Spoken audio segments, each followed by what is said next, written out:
నమస్తే, welcome to story board.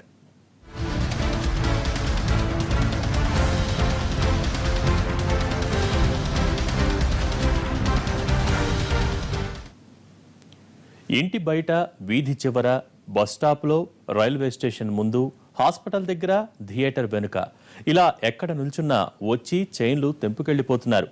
ఒంటరిగా ఉన్నా, గుంపులో ఉన్నా నిర్భయంగా చైన్లు లాక్కెళ్లిపోతున్నారు. ఒకే రోజులో కేవలం కొన్ని గంటల వ్యవధిలో హైదరాబాద్లో 13, బెంగళూరులో 11 చోట్ల గొలుసు దొంగలు దాడులకు తెగబడ్డారు. ఇవే కాదు, ఢిల్లీ, చెన్నై, ముంబై ఇలా దేశమంతా దోచేస్తున్నారు.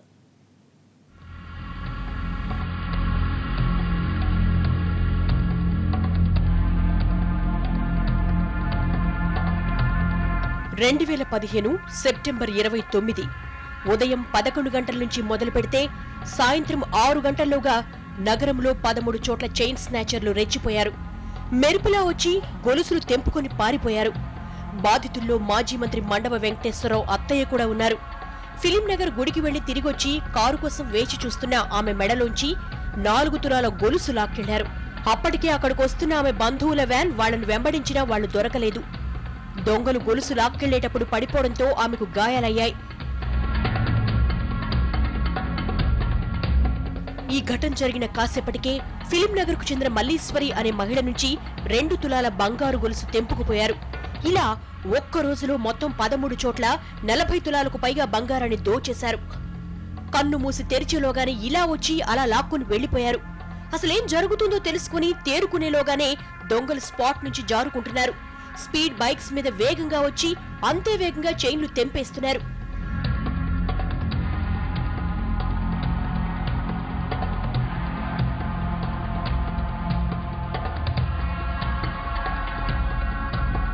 ఇన్నాళ్లు సిటీ శివార్లలో, ఎక్కడో నిర్జన ప్రదేశాల్లో తిరుగుతున్న ఆడవాళ్ల దగ్గర చైన్లు లాక్కెళ్లే దొంగలు ఇప్పుడు మరింత రెచ్చిపోతున్నారు. ఏకంగా జనావాసాల మధ్యకొచ్చే దోచుకెళ్లిపోతున్నారు. మంగళవారం ఒక్కరోజే హైదరాబాద్ లో చైన్ స్నాచింగ్ బారిన పడ్డ 13 మంది బాధితుల్లో 7 వయసు 55 ఏళ్ల పైబడే ఉంది. అంటే ముఖ్యంగా తమకు ప్రతిఘటన ఎదురు కాకుండా పెద్ద వయసు వారిని టార్గెట్ చేశారు దొంగలు. ఇదొక్కటే కాదు, కొన్ని చోట్ల కత్తులు వంటి మారణాయుధాలు కూడా చూపించి బెదిరించి బలవంతంగా చైన్లు లాక్కెళ్లిన సందర్భాలు ఉన్నాయి.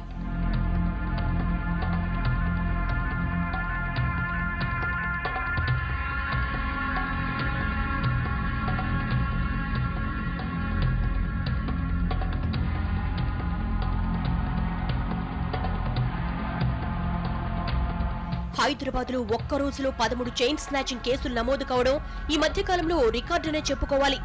పరిస్థితులు చూస్తుంటే త్వరలోనే ఈ రికార్డులు బద్దలయ్యే ప్రమాదాలు ఉన్నాయని గమనించాలి. స్నాచింగులలో ఆరితేరిపోతున్న కేటుగాళ్లు ఇప్పుడు తమ టార్గెట్ల ప్రాణాల గురించి కూడా పట్టించుకోవడం మానేశారు. గతంలో ఓ మహిళ మెడలోంచి చైన్ లాక్కెళ్లే క్రమంలో ఆమె కింద పడి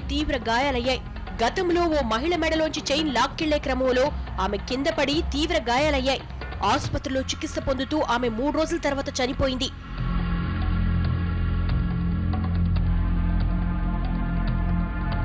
ఇలా చైన్ స్నాచర్లు బంగారం కోసం ఎంతకైనా తెగిస్తున్నారు. బాధితులకు ఏమవుతుందో అని కూడా పట్టించుకోవడం లేదు. వేగంగా వచ్చి మహిళల మెడలో ఉన్న చైన్లు లాగేయడం వల్ల వాళ్లు కింద పడి గాయాల పాలవుతున్నారు.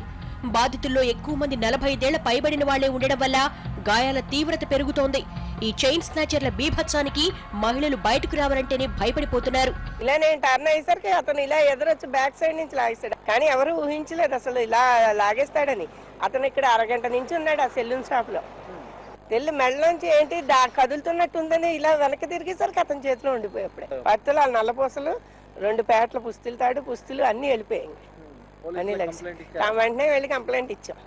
వాళ్ళకి ఇప్పుడు ఇంతవరకు రెస్పాన్స్ ఏం లేదు. ఇదేదో ఒక హైదరాబాద్ లోనే జరుగుతున్న తంతు కాదు. బెంగళూరు, ముంబై, చెన్నై, కోల్కతా ఇలా అన్ని నగరాల్లోనూ గొలుసు దొంగలు రెచ్చిపోతున్నారు. బెంగళూరులో కూడా ఒకే రోజు 11 చోట్ల వరుస దొంగతనాలకు పాల్పడ్డారు. ఎలా వెళ్లాలి, ఎలా గొలుసు లాగాలి, ఎలా పారిపోవాలి, ఇవన్నీ క్షణాల్లో ప్లాన్ చేసుకుని అంతే స్పీడ్గా దోచుకెళ్లిపోతున్నారు. ఏం జరుగుతుందో తేరుకునేలోగానే అక్కడి నుంచి మాయమైపోతున్నారు. జస్ట్ వస్తా ఉంటే అక్కడ టర్నింగ్ దగ్గర వీళ్ళ ఫ్రెండ్ వాళ్ళ మదర్ కూడా ఉంటారు. తన కోసం స్లో చేశాను బైక్లో. యాక్చువల్లీ బైక్లో వెళ్తున్నాను, డైలీ వెళ్తాను. స్లో చేశాను, తనతో ఒక 5 మినిట్స్ మాట్లాడాను. యాక్చువల్లీ మేబీ దీని గురించే మాట్లాడాను, తను గోల్డ్ పోగొట్టు రిగార్డింగ్ దట్ అన్ని. అలా స్లో చేసేలోపు ఎవరో 2 persons బైక్ మీద అలా వెళ్తూ ఉన్నారు ఇచ్చేది.